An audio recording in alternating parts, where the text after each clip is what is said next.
하나님에 의해서 시작된 홍수가 하나님에 의해서 끝이 났습니다. 하나님은 새로운 인류를 시작하시기 위해 생명이 있는 모든 존재를 홍수로 다 쓸어버리셨죠. 모든 심판이 끝난 후에 하나님은 바람을 땅 위에 불게 하심으로 물이 줄어들게 하셨습니다. 물이 땅에서 물러가고 점점 물러가서 온 땅을 덮었던 물이 모두 사라졌습니다. 홍수를 일으키신 하나님께서 홍수를 친히 끝내셨습니다. 홍수가 끝난 후에 노아와 그의 가족 그리고 동물들이 방주에서 나왔습니다. 노아가 방주에서 나와 첫 번째로 한 행동은 여호와 하나님께 제단을 쌓는 것이었습니다. 8장 20절에 보니까요, 노아가 여호와께 제단을 쌓고 모든 정결한 짐승과 모든 정결한 새 중에서 제물을 취하여 번제로 제단에 드렸다라고 말씀하죠. 이것은 예배가, 제사가 새로운 창조 세계의 중심이 된다는 것을 보여주는 것입니다. 첫 번째 창조를 한번 생각해 봅시다. 에덴 동산에서 첫사람 아담의 삶의 중심은 예배였습니다. 하나님과의 교제, 그것이 그의 삶의 전부였고, 하나님과 대화하며 하나님과 함께 사는 것이 에덴에서의 아담의 삶이었습니다. 그러나 하나님의 말씀을 거역한 후에 아담은 타락했죠. 타락한 후에 어떻게 되었습니까? 그들이 에덴 동산을 떠났죠. 아담과 하와가 에덴 동산을 떠났습니다. 그리고 그의 삶의 터전에서 그 아들들에게 에덴으로의 회복이 예배에 있다는 사실을 가르쳐 주었죠. 그래서 그 두 아들은 그 가르침을 따라 예배를 드렸습니다. 아벨을 대신하여 주신 셋의 후손들, 특별히 노아와 그리고 그 이전에 보았던 에녹을 보면 그들의 삶이 예배자의 삶이었다는 사실을 알 수가 있죠. 두 번째 창조 이전에, 노아 홍수 이전에 하나님께서 사람에게 원하셨던 것은 예배였습니다. 그런데 아담과 동행했던 노아가 새 창조가 시작되는 바로 그 시점, 모든 홍수가 끝난 후에 하나님께 예배를 드림으로 역시 새 창조의 중심에 예배가 있다는 사실을 우리 가운데 말씀하고 있습니다. 거창하게 말하니까 예배죠. 사실 간단하게 말하면 하나님이 자신의 형상을 닮은 인간과 교제하는 것입니다. 이것이 첫 번째 창조의 핵심이고 두 번째 창조의 핵심도 역시 마찬가지죠. 첫 번째 창조에서 그리고 두 번째 새로운 창조에서도 하나님은 여전히 하나님의 형상을 닮은 사람과 교제하기를 원하십니다. 그 교제의 방법으로 만드신 것이 바로 예배이죠. 노아가 하나님을 향하여 예배를 드리자 그 예배를 받으신 하나님께서 노아와 그 아들들에게 복을 주시며 사명을 맡기십니다. 오늘 본문의 말씀이 바로 하나님께서 노아와 그 아들들에게 말씀하신 복의 내용입니다. 그 복의 내용 1절과 7절에 보니까요, 같은 말씀이 반복되고 있습니다. 무엇입니까? 생육하고 번성하여 땅에 충만하라. 이게 하나님께서 너와 그 아들들에게 주신 복이고, 다르게 말하면 그들에게 허락하신 사명이죠. 자, 우리는 이러한 구조를 성경에서 종종 볼 수가 있습니다. 인클루지오라고도 하고요, 수미쌍관이라고 부르기도 하고, 조금 이제 덩치가 크면 샌드위치 구조 이렇게 부르기도 하는 성경에서 매우 빈번하게 등장하는 구조입니다. 자, 중간의 내용과 그것을 둘러싸고 있는 내용 서로 연결해서 해석하라라고 하는 의미로 볼 수가 있죠. 구체적으로 말하면 9장 2절부터 6절의 말씀을 1절과 7절의 내용인 생육하고 번성하여 땅에 충만하라 라고 하는 말씀과 연결해서 해석하는 겁니다. 자, 2절부터 6절까지 나온 내용을 번성이라고 하는 키워드로 해석하는 거예요. 이게 이런 구조를 해석하는 방법입니다. 자, 그런데 이 말씀 2절부터 6절까지의 말씀을 해석하려면 이 말씀과 유사한 내용인 말씀을 한번 비교해 보아야 합니다. 자, 우리가 잘 알고 있듯이 생육하고 번성하여 땅을 충만하라라고 하는 말씀은 하나님이 노아에게 처음 하신 말씀이 아니죠. 아담과 하와에게, 아담에게 하신 말씀이기 때문에 오늘 본문의 말씀과 아담에게 주신 말씀을 좀 비교해 볼 필요가 있습니다. 매우 유사한데 차이점이 있거든요. 그 차이점을 통해서 노아에게 말씀하고자 하시는 것의 의미가 무엇인지를 발견할 수 있습니다. 창세기 1장에서 창조 이야기가 등장을 하죠. 그때 하나님께서 자기 형상 곧 하나님의 형상대로 사람을 만드셨어요. 그 사람을 아담이라고 표현하죠. 아담과 하와를 만드신 후에 말씀하시기를 생육하고 번성하여 땅에 충만하라 라고 말씀하셨습니다. 똑같아요. 노아에게 말씀하신 것과 똑같습니다. 그런데 그들에게 식량을 허락하시는데 이렇게 말씀합니다. 온 지면에 심해진 모든 채소와 씨 가진 열매 맺는 모든 나무를 너희에게 먹을거리로 줄 것이다. 그러니까 심해진, 다시 말하면 식물을 먹을거리로 준 거죠. 예, 채식주의자가 되라 이렇게 말씀하신 거예요. 너희는 앞으로 채식주의자가 되라 이렇게 말씀하셨어요. 자, 2장에 창조 이야기가 또 나오죠. 자, 아담이라고 하는 사람에게 조금 포커스를 맞춰서 2장이 기록되어 있습니다. 하나님이 아담에게 에덴 동산을 맡기셨어요. 그리고 그것을 다스리게 하시면서 이렇게 말씀하십니다. 동산 각종 나무의 열매는 내가 마음대로 먹어라. 자, 아담에게 허락하신 식량이 뭡니까? 동산 나무의 열매예요. 그러니까 식물을 먹을거리로 주신 거죠. 1장에서도 그리고 2장에서도 아담이 먹을 수 있는 식량은 식물이었습니다.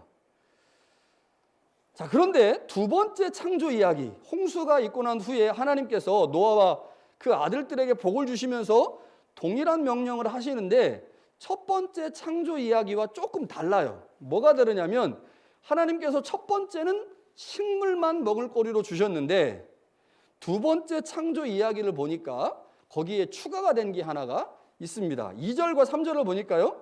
땅의 모든 짐승과 공중의 모든 새와 땅에 기는 모든 것과 바다의 모든 물고기가 너희를 두려워하며 무서워하리니.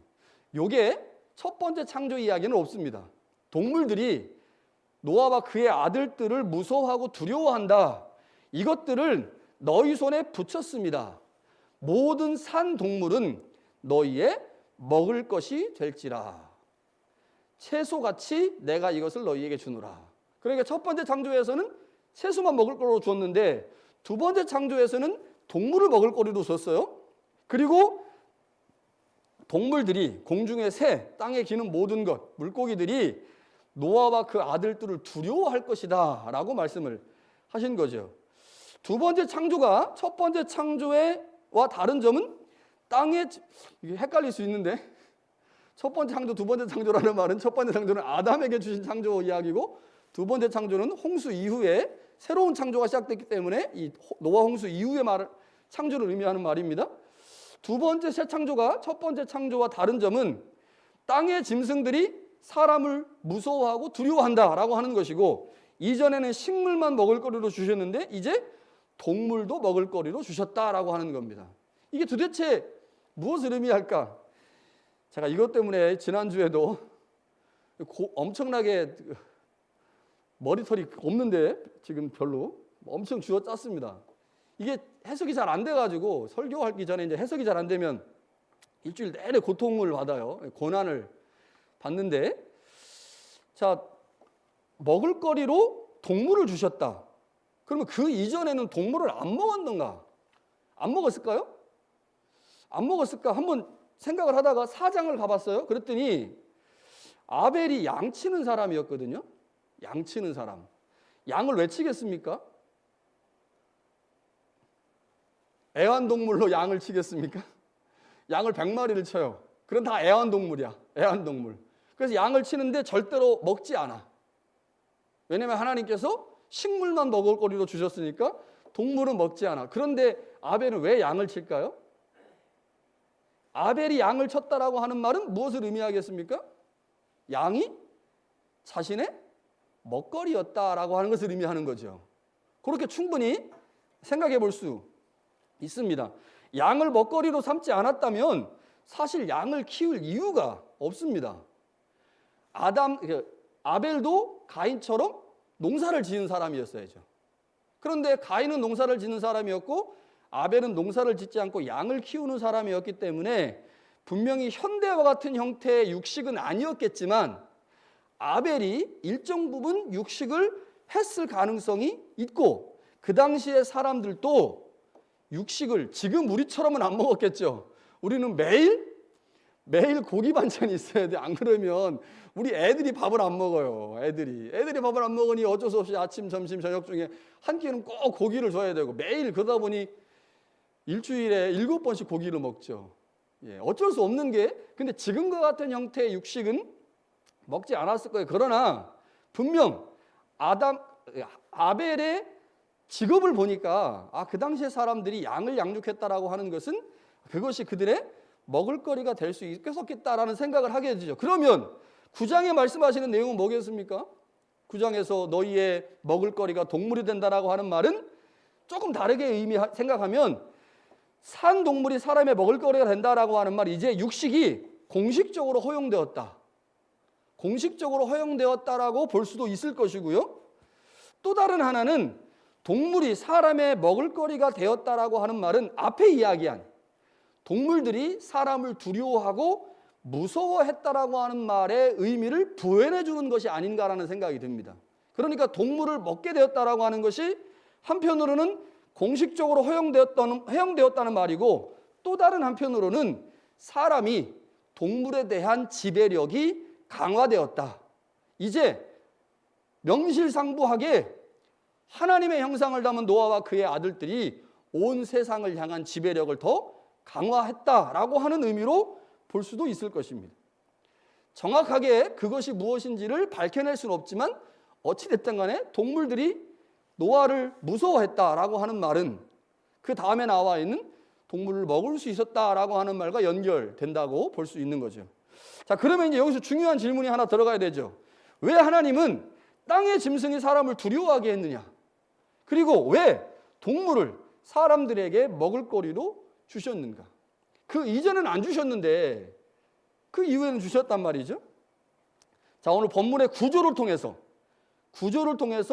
그 이유를 찾아낼 수 있습니다. 자, 1절과 마지막 7절의 핵심 단어가 뭐예요? 번성이에요. 번성. 그러면 하나님께서 땅의 짐승이 사람을 두려워하게 한 이유, 그리고 동물을 사람들에게 먹을 거로 주신 이유가 뭐겠습니까? 이유는 하나입니다. 노아와 그의 아들들의 번성 때문이에요. 번성. 생각해 보세요. 우리가 계속 풀만 먹는다고 생각해 보세요. 힘이 없어서 번성을 못 해요. 풀만 먹. 그렇죠? 윤 목사님? 고기를 먹어줘야 돼. 고기를 먹어줘야 힘이 생겨가지고 이 번성이 되죠. 어찌됐든 간에 이 구조를 통해서 보면 사람들의 번성을 더 용이하도록 하기 위해서 하나님께서 동물을 사람에게 먹을거리로 주신 것으로 볼 수 있습니다. 하나님은 사람의 번성을 위해 육식을 허락하신 거죠. 하나님은 새 창조 후에 사람들에게 창조 세계에 대한 더 많은 권한을 부여하심으로 더 많이 번성할 수 있는 여건을 만들어 주신 겁니다. 첫 번째 창조와 두 번째 창조를 비교해 보세요. 두 번째 창조 후에 온 세계가 다 망가져 버렸습니다. 어찌 됐든 간에 물에 잠겨서 홍수가 일어난 게 1년하고 10일이잖아요. 그 안에 다 잠기진 않았겠지만 그래도 어떤 거는 6개월, 어떤 거는 8개월 이렇게 잠겼을 거 아니에요. 그러면 온 세계가 어떻게 되겠습니까? 완전히 엉망이 됐겠죠. 그 엉망이 된 세계에서 번성을 하려면 첫 번째 창조보다 두 번째 창조에 인간에게 더 많은 권한이 부여되는 것이 맞죠. 하나님은 그렇게 더 많은 권한을 노아와 그의 후손에게 부여하심으로 번성할 수 있는 여건을 만들어 주셨습니다. 자, 그런데 이 번성할 수 있는 여건은 하나님께서 노아와 그 아들들에게 은혜로 주신 거죠. 공짜로 주신 거예요. 그들이 뭘 잘해서가 아니라 하나님의 형상을 닮은 그들의 삶의 자리에서 하나님의 영광을 드러낼 수 있도록 하나님께서 은혜로 주신 겁니다. 그래서 그 은혜로 주어진 그 권한을 노아와 그의 후손은 절대로 남용해서는 안 됩니다. 자신에게 부여한 권한이 더 많아지기 때문에 자신의 조상인 아담보다 훨씬 더 많은 권한을 부여받았기 때문에 더 많은 책임이 따른다는 사실을 알고 자신에게 부여된 그 권한을 조심해서 사용해야 돼요. 잘 사용해야 됩니다. 권한을 신중하게 사용해야 하죠. 주어진 권한을 결코 남용해서는 안 됩니다. 그래서 하나님께서 노아에게 내가 너에게 더 많은 권한을 주고 그 권한으로 이 땅에서 더 많이 번성해라. 그러나 너희가 그 권한을 남용해서는 안 된다. 그래서 내가 너희에게 한계를 정해놓겠다라고 말씀하십니다. 그 한계가 뭘까요? 한계가 고기를 먹을 수는 있어. 고기를 먹을 수는 있지만 그 생명이 되는 피채로는 먹을 수 없어. 그건 안 돼 라고 말씀하십니다. 또한 살인은 안 돼 라고 말씀하시는 거예요.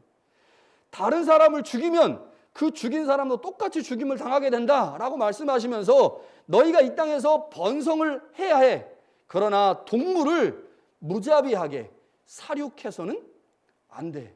너희에게 필요한 양만큼만 잡아서 먹어야지 동물을 마음대로 너희가 지배할 수 있는 권한이 생겼다고 동물을 마음대로 사육해서는 안 돼. 그리고 너희가 번성한다고 하는 이유 때문에 누군가의 생명을 소중하게 생각하지 않아서 내가 번성해야 된다는 이유로 정민이를 무시하거나 정민이의 생명을 빼앗아가면 그것도 안 돼. 그거는 내가 말하는 번성의 의미가 아니야 라고 주님께서 말씀하신 거죠. 이것이 그 중간에 나와 있는 고기를 허락하신 이후에 나타나는 몇 가지 금지 조항입니다. 에덴의 아담에게 하나님이 모든 것을 허락하셨죠. 허락하시면서 대신에 금지하신 것이 있습니다. 동산 중앙에 있는 선악을 알게 하는 나무의 열매는 먹지 마라. 그거 먹으면 반드시 죽는다라고 말씀을 하신 것처럼 하나님은 노아와 그 아들들에게 모든 육식을 허락하시는 대신에 고기와 함께 피를 먹지 마라. 또한 무차별적으로 동물에 대한 사육과 살인은 절대로 있을 수 없다라고 못을 박아주시면서 한계를 말씀하신 겁니다. 하나님은 분명 사람이 이 땅에서 번성해야 한다고 말씀하시지만 그 번성을 하면서 반드시 지켜야 될 선이 있다라고 지금 말씀하시는 거죠. 사람은 번성을 목적으로 삼아 동물을 무자비하게 사육해서는 안 됩니다. 또한 나의 번성을 이유로 다른 사람의 권리를 침해하거나 다른 사람의 목숨을 위협하는 행위를 해서는 절대 안 되죠. 내가 번성해야 하는 이유가 있는 만큼 또한 하나님의 형상을 닮은 다른 사람도 역시 번성해야 될 이유가 있습니다. 하나님의 명령이니까요. 나의 번성의 목적을 달성하기 위해 다른 사람의 목숨을 위협하거나 생명을 빼앗아서는 안 된다는 거죠. 내가 돈을 좀 더 많이 벌어서 내 자식들이 더 평안하게, 그리고 내가 돈을 많이 가지고 더 많은 자식들을 낳으려고 다른 사람의 등을 쳐먹는, 다른 사람의 돈을 불법적으로 빼앗는 행위를 해서는 안 된다는 겁니다. 그 저주받는 거예요. 그건 저주받는 거예요. 내가 번성해야 되는 이유 때문에 하나님 나에게 말씀하셔서 나 번성하라고, 내 자식 많이 낳으라고, 우리 가족 편안하게 지내라고 하나님 말씀하셔서 그래서 네 거 뺏어도 돼. 안 된다는 거죠. 그걸 말씀하신 것이 그 중간에 나와 있는 내용들입니다. 나의 권리가 중요한 만큼 다른 사람의 권리도 중요합니다. 하나님은 생육과 번성을 말씀하시되 다른 사람의 생명과 권리를 침해하지 않는 범위 내에서 번성해야 한다. 당연한 얘기잖아요? 당연한 얘기인데 당연한 얘기가 안 지켜지고 있잖아요. 여러분, 현대사회에서 이 당연한 얘기가 지켜집니까? 유니팩 사회에서 누군가는 사람의 등을 쳐먹고 그 다른 사람의 돈을 뺏는다는 얘기를 막 우리가 듣잖아요. 이런 일들이 자행되고 있는 게 지금 현실이죠. 창세기가 계속 강조하고 있는 것처럼 우리의 번성의 목적은 우리의 삶을 통해 하나님의 창조주 되심을 드러내는 것입니다. 이게 번성의 이유예요. 우리가 왜 번성해야 되느냐? 우리의 자손들이 세계 곳곳에서 살아가면서 그곳에서 그들의 삶을 통해 창조주 하나님의 창조주 되심을 드러내는 겁니다. 이게 우리가 해야 될 번성의 이유죠. 이것이 우리가 번성해야 될 이유인데, 그래서 우리는 번성해야 되는데 번성 자체가 목적이 돼서는 이 일을 달성하지 못할 뿐만 아니라 번성 자체가 목적이 되면 그 번성이라고 하는 것을 이루기 위해 수단과 방법을 가리지 않는 악한 행위를 할 수도 있게 되죠. 번성에 관해서 말씀하시는 하나님이요, 8절부터 17절에 노아와 그 아들들 그리고 모든 생물과 언약을 맺습니다. 그 언약이 뭐냐? 무지개 언약이에요. 근데 그 무지개 언약의 내용이 뭐냐면요, 다시는 홍수로 모든 생물을 심판하지 않겠다예요. 무엇을 의미합니까? 내가 너희에게 번성의 복을 줄 건데 이제 다시는 너희들이 번성하는 그 일을 막는 행동을 하지 않겠다는 거죠. 무지개 언약이 그겁니다. 홍수로 심판하지 않겠다. 너희 이제 번성 마음대로 해. 그러나 그 번성의 이유가 번성 자체가 돼서는 안 돼. 그것 때문에 다른 사람들의 목숨을 해하고 동물을 무자비하게 사륙해서는 안 돼. 그렇지만 않다면 너희들 번성해. 그래서 너희들의 삶의 자리에서 나의 영광을 드러내 라고 주님께서 말씀하시는 거지.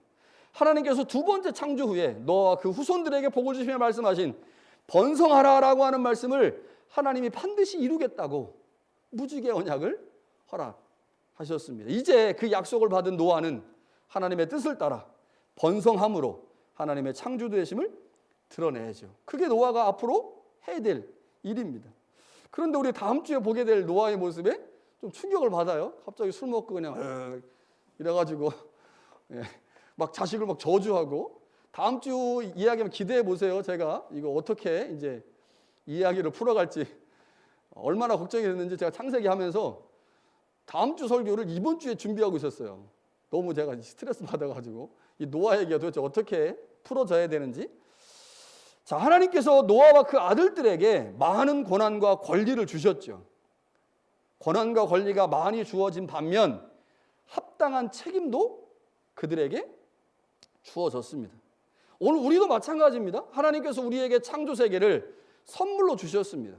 하나님은 우리에게 창조 세계를 다스릴 수 있는 권한을 주시면서 동시에 이 세계 잘 보존해 달라고 부탁하셨죠. 첫 번째 창조에서 사람들이 자신의 권리만을 주장하면서 창조 세계에 대한 책임을 다하지 못함으로 그들의 죄악 때문에 땅이 부패해졌죠. 그 부패한 땅 때문에 결국 사람들이 부패해졌고, 그래서 결국 사람과 땅이 함께 심판을 받았습니다. 하나님은 우리에게 창조 세계를 주시면서 그 창조 세계를 잘 관리해 달라고 말씀하셨어요. 우리는 그 창조 세계 안에서 문명을 엄청나게 발전시켰죠. 코로나 바이러스 백신을 1년 만에 만들어냈어요. 엄청난 문명을 발전시켰습니다. 그래서 우리는 이 안에서 평안함과 안락함을 추구하며 살아갑니다. 그러나 동시에 우리의 평안함과 안락함을 위해 자연세계를 파괴하면 안 됩니다. 자연은 우리와 함께 살아가야 될 운명 공동체. 우리에게 자연을 보호할, 지구를 보호해야 될 책임이 있죠. 많이 허락하셨고 많은 권한을 받았기에 지구가 병들지 않도록 절제하는 삶을 살아야 될 때가 됐습니다. 플라스틱 절제해야 됩니다. 근데 요즘 절제 못하고 있어요. 이 코로나 바이러스 때문에. 하여튼 우리 같이 절제해서 우리 지구 잘 보존시켜야 됩니다. 또한 하나님께서 우리에게 우리의 삶의 자리에 물질과 풍요로움을 주셨습니다. 어떤 사람은 더 많이 받았어요. 다른 사람보다. 그래서 다른 사람보다 더 많이 안락하고 평안합니다. 그러나 더 많은 물질을 받았기에 그것을 사용함에 있어서 더 많은 책임이 따른다는 사실을 기억해야 합니다. 더 많이 가졌기에 더 신중히 사용해야 되고 자신만을 위해서가 아닌 타인을 위해서도 사용해야 합니다. 더 많이 받은 자, 더 많은 권한을 갖고 있는 자에게 지켜야 될 선이 있다는 것. 그게 오늘 노아를 통해서 우리 가운데 얻게 되는 메시지죠. 교회도 마찬가지입니다.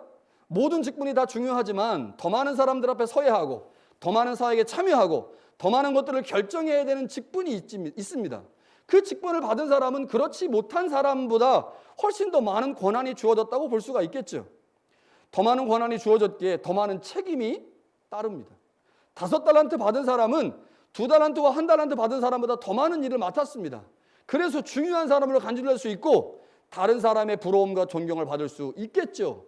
그러나 더 많은 책임이 따르기에 그 책임을 다 감당하지 못한다면 더 많이 책망받을 수밖에 없습니다. 반드시 기억해야 될 것이 있어요. 노아가 하나님으로부터 받은 모든 것, 그것은 하나님이 노아에게 은혜로 주신 겁니다. 번성해라. 은혜로 주신 거예요. 은혜로. 노아가 뭐 잘나서가 아니라 은혜로 주신 겁니다. 첫사람 아담도 하나님으로부터 창조 세계를 은혜로 받았습니다. 두 번째 아담인 노아도 역시 하나님으로부터 창조 세계와 생명을 은혜로 받았습니다. 그러나 첫사람 아담과 그 이후의 사람들이 그것이 하나님의 은혜임을 알지 못함으로 멸망을 당했습니다. 노아는 반드시 그 첫 번째 사건을 반면교사로 삼아야 되죠. 하나님께서 우리 가운데 주신 은혜를 은혜로 여기지 않고 당연한 권리로 생각할 때 심판이 임할 수도 있다는 사실을 기억해야 합니다. 하나님이 우리 가운데 주신 지혜, 지식, 건강, 물질, 자녀 모든 것이 다 하나님의 은혜로 주어진 것입니다. 그것이 마치 당연한 것처럼 내 것이라고 주장하는 순간 교만하게 되고 타락하게 되고, 그래서 하나님의 심판을 피할 수 없게 됩니다. 여러분, 우리는 은혜로 사는 자들입니다. 우리가 받은 모든 것은 하나님의 은혜로 받은 것들이죠. 우리가 가진 건강도, 지식도, 재물도, 성격도 모두 하나님이 주신 선물입니다. 우리는 하나님의 은혜가 아니면 살 수 없는 사람들이죠. 우리의 생명이 하나님에게서 왔습니다. 우리의 물질과 건강이 하나님으로부터 왔습니다. 그래서 우리의 삶 전체가 하나님의 은혜의 소산물이라는 사실을 기억해야 합니다. 우리가 가진 것 남용하지 말고, 그것이 무엇이든지 간에 남용하지 말고, 그것으로 누군가를 해하거나 누군가 앞에서 자랑질하지 말고, 내가 가진 그것을 하나님이 주신 은혜의 선물로 이해하고 다른 사람을 위해서 사용할 수 있을 때 그와 그의 후손이 놀라운 복을 받게 될 것입니다. 우리는 하나님의 은혜가 아니면 살 수 없는 존재입니다. 이제 하나님의 은혜와 돌보심이 아니면 살아갈 수 없는 존재임을 고백하고, 그 고백을 따라 하나님이 주시는 생명과 은혜를 더 충만하게 경험할 수 있기를 간절히 축원합니다.